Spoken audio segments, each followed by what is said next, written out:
Soňra Ministrler Kabinetiniň başlygynyň ornatary Mehmedowa Milli Bahar Bayramyna bagşlanýan şäherleri görülýän taýýarlyk işleri barada hatabat berdi. Milli Bahar Bayramynyň halkara Nowruz gününiň öňýanyna ýurdumyzyň ähli ýerine ähli baýak mektabat geçiriler. Bayramçylyk münasibetli paýtagtymyzyň we ýurdumyzyň vilayetleriniň ajaýyp günjeklerini köpçülikliň medeni şäherler geçiriler. Olarda Türkmen halkynyň öýe bolşy diýip desurlary, şol sanyna UNESCO-nyň adamdadyň maddi däl medeni mirasynyň sanyny gerilen gymmatlyklary Türkmenistanyň medeniýet öýesini ötürmekde häzirki döwürde ýeten derejesi öz beýany tapar. Şeýlekem şekilleniş we amaly haşam sürňatynyň muzey gymmatlyklarynyň, obagjylyk öýünleriniň we dokma puwdarynyň haritlarynyň tergileri guralar. Mukamlar köşkünde Milli Bahar Bayramynyň hormatyna Paragatlyk Bahar ady bilen bayramçyk konserti geçiriler.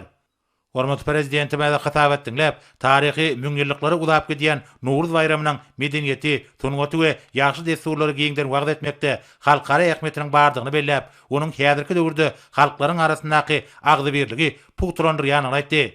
Milli liderimiziň belleşýäli halkara Nowruz bayramy dünýäde paragatçylygyň we durnuklygyň beýikligini, döwletleriň öýdary gatnaşyklar üçin täze mümkinçilikler açýar we halklaryň arasynda ananşmagy, öýdary düşünşmegi we dostlugy puwturandyrýar. Hormat prezidentimiz ähli bayramçyk şäherleriniň ýokary guramaçyk derejesinde geçirilmeligini belläp, bu babatda vice-premieri birnäçe anyk görkezmeler berdi.